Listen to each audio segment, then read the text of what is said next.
তো অনেক দিন পরে ছাদে উঠেছি, মানে লাস্ট মনে হয় আমি ছাদে উঠেছিলাম শিবরাত্রির দিন। তো ছাদে উঠে দেখলাম যে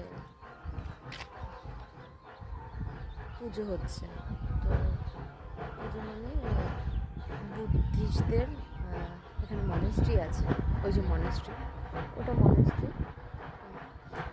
নেপালিতে বলে হচ্ছে তোমার গুম্বা। আর যেহেতু নেপালি এরিয়ায় থাকি সেহেতু গুম্বাটাই মুখে আসে।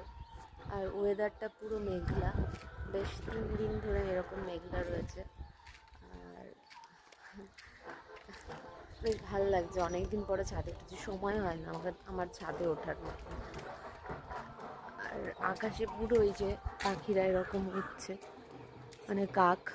আর জঙ্গলটা ঠিক এই যে এখন সব পাতা ঝরে যাবে।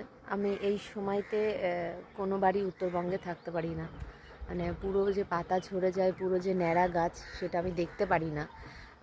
আবার যখন ফিরে আসি তখন আমি আবার দেখতে পারি, মানে তখন ছোট ছোট পাতা সবুজ, তখনকার সবুজটা পুরো আলাদা রকম সুন্দর। আর এখন আলাদা রকম সুন্দর, মানে এই সুন্দরটা আমি কোনো দিনই সামনে থেকে দেখিনি।